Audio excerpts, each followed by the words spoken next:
Welcome to Sunday School, everyone. The sun is shining for a few minutes here in Sacramento, but that will probably soon end. Anyway, welcome. Hope you're having a good weekend and are ready to hear part 10, okay, of Aleister Crowley's Little Essays Toward Truth, first published in 1931, 1938, okay. And actually, I didn't plan on reading the whole thing, but they got so fun, and they're nice and short and snappy bits, as Frieda Harris would say. Take it in snappy bits, that I'm going to finish the whole thing off. We only have, I think, 6 more after this, so we'll have the whole collection if you want. Anyway, that's that. Constance and I are buzzing around the house because we have we're giving what we call a salon magique. A magic salon, not a saloon, a salon, later on this afternoon at 418 Oasis. That's an OTO body here in Sacramento. And again, if you are interested, if you're in the area and want to attend, leave me a note here on the comment section, and I'll put you in touch with. It's really easy. It's right in the middle of town, not too far from the Capitol building. Anyway, today's chapter is called Energy, and it's a really boring sounding title, but it's pretty cool. As a matter of fact, he calls it a sacrament.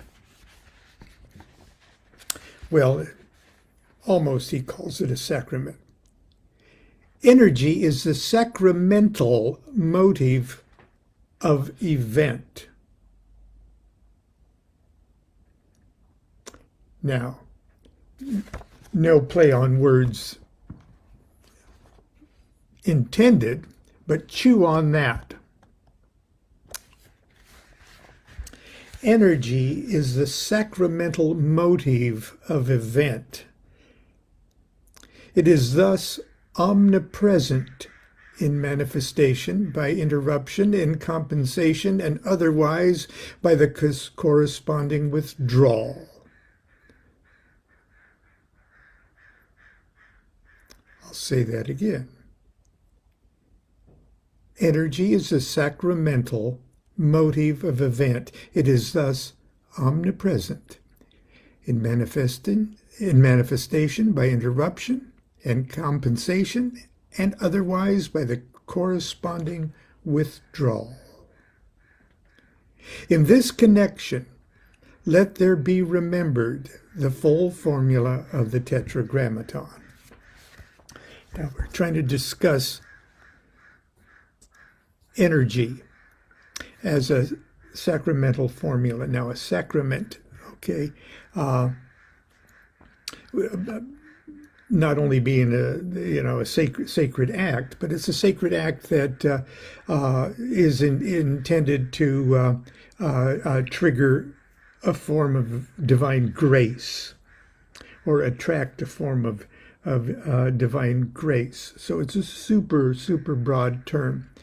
But in the way we're going to look at it, in the allegory that we're going to project, or the metaphor we're going to project, is that of the sacrament of the Eucharist. So we're going to be talking about energy and the mechanics of energy as the same mechanics as the Eucharist.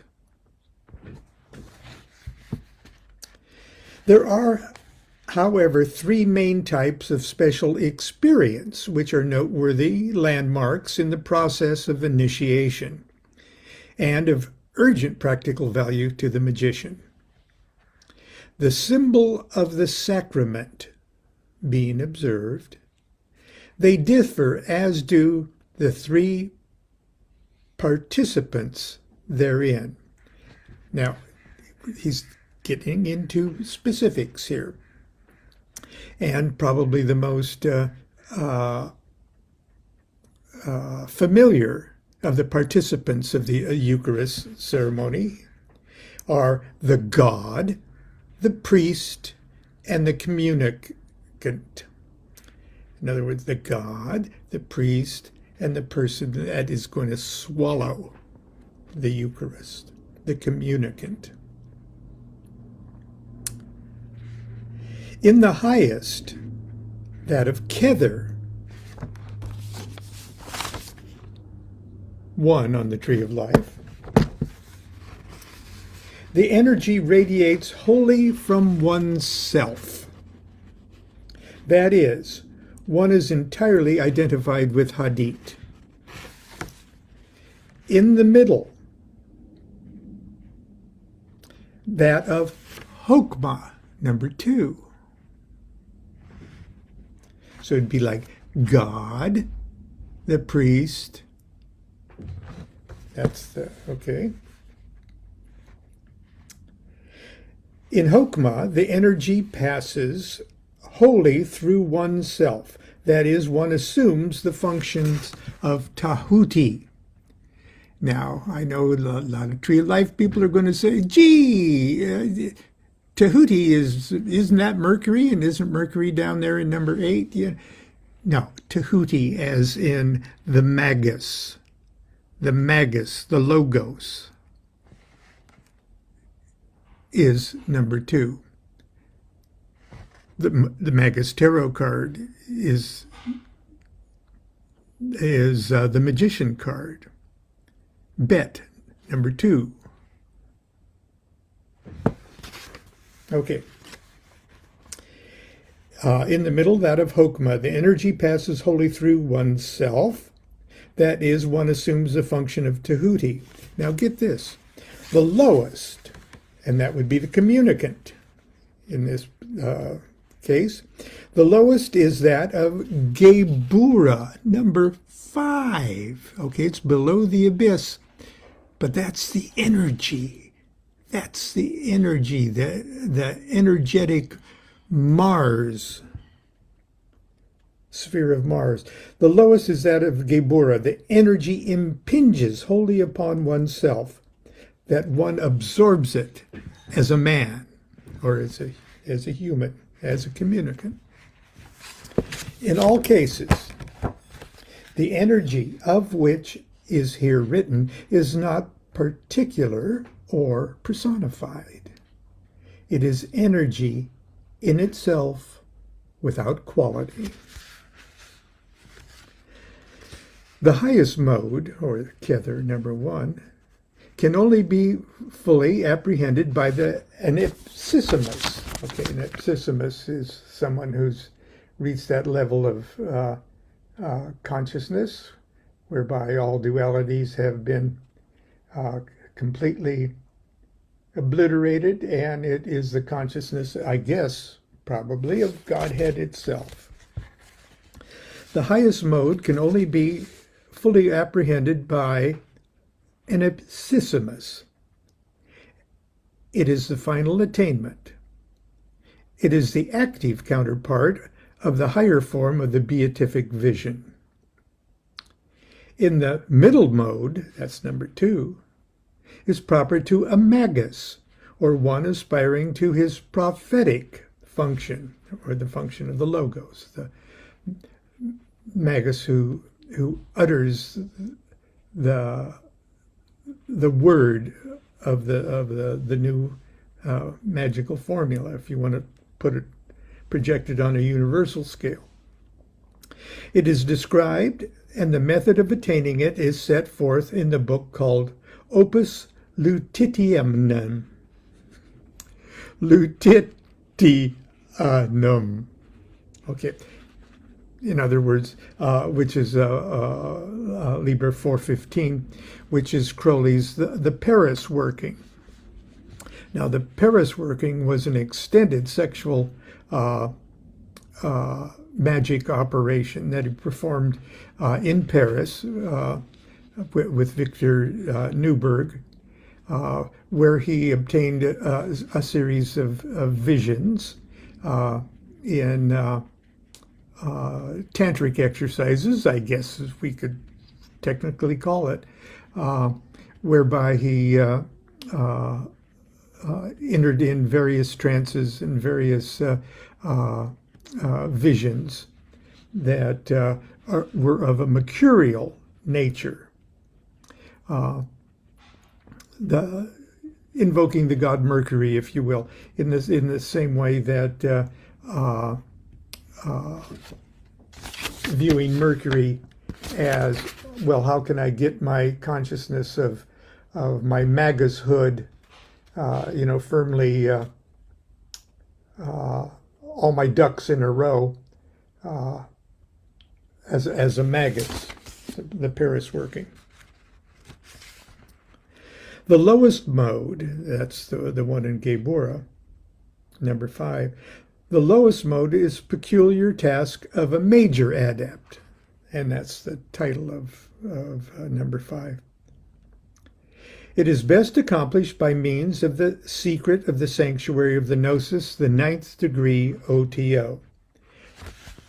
Now, we're not going to get all super technical about the inner workings of the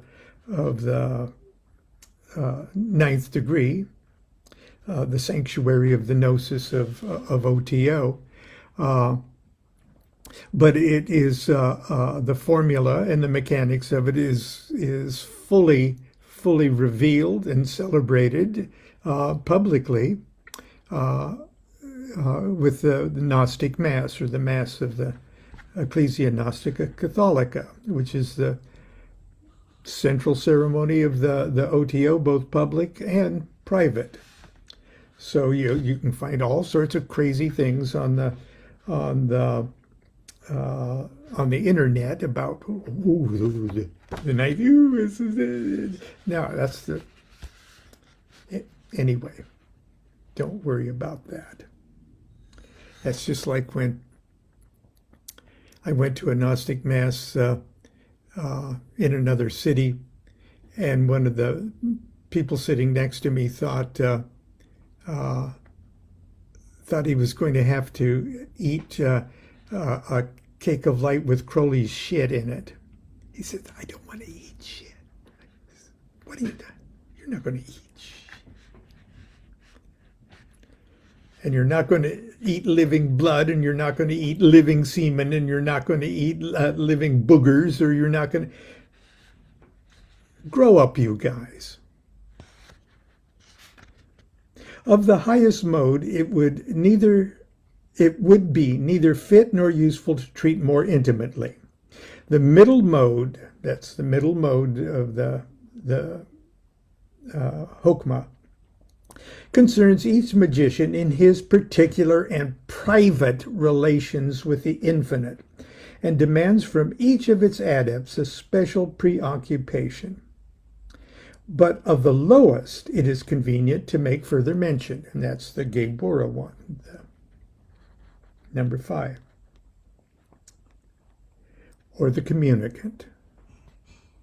It is a strangely convincing proof of the true care of nature for her instruments, despite the superficial evidence to the contrary on which the doctrines of pessimism are based, that the most precious, the one ultimately essential grace that can possibly be bestowed on mankind is, of all magical benefit, that which may be obtained with more ease and certainty than any other.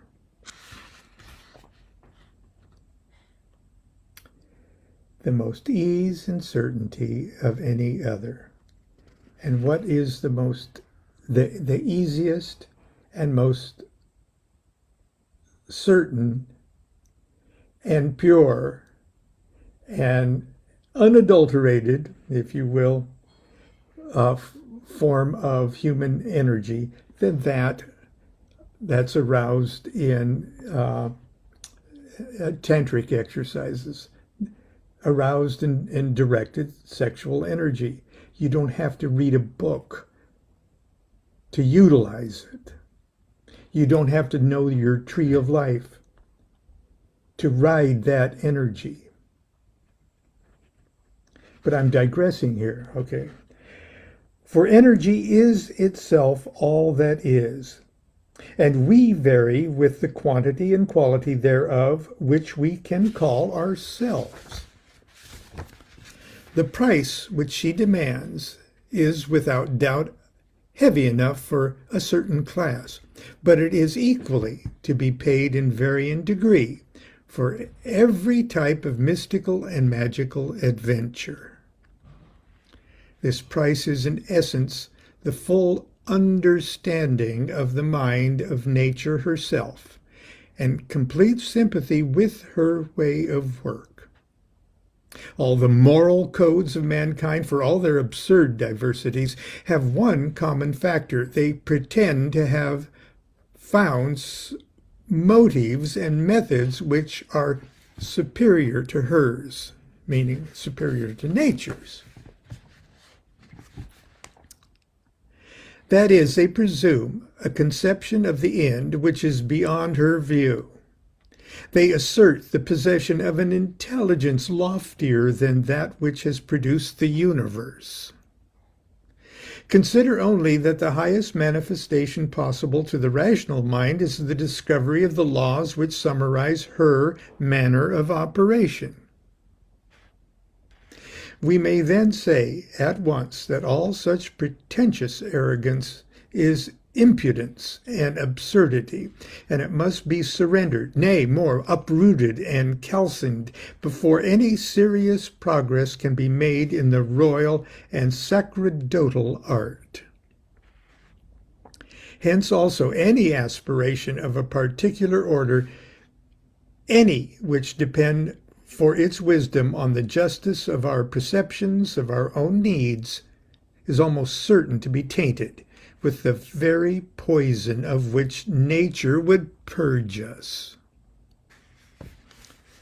There is, in fact, only one magical operation of whose propriety we may always be sure, and that is the increase of our sum of energy. It is even indiscreet to try to specify the kind of energy required, and worse, to consider any particular purpose. Energy being increased, nature will herself supply clarity. Our vision is obscured only because our energy is deficient. For energy is the substance of the universe. When it is adequate, we are in no doubt as to how to employ it. Witness the evident case of the will of the adolescent. It is also to be well noted that moral obstructions to the right use of this energy cause at once the most hideous deformations of character and determine the gravest lesions of the nervous system. Let therefore the magician divest himself of all preconceptions as to the nature of his true will, but apply himself eagerly to increasing his potential. In this discipline, moreover, he is beginning to fit himself for that very abdication of all that he has and all that he is, which is the essence of the oath of the abyss. Thus, then, do we find one more of these paradoxes which are the images of the truth of the supernals. Tether Hokmah Bina. By destroying our own highest morality and relying upon our natural instinct as sole guide, we come unaware upon the most simple and the most sublime of all ethical and spiritual conceptions. How's that for Sunday school? Anyway, I know that's a short one today, but tomorrow we will pick up, hopefully, if we're not washed away here, with the chapter called Knowledge. And until then, continue to be good to yourself, be good to each other. Do what thou wilt shall be the whole of the law. Love is the law, love under will.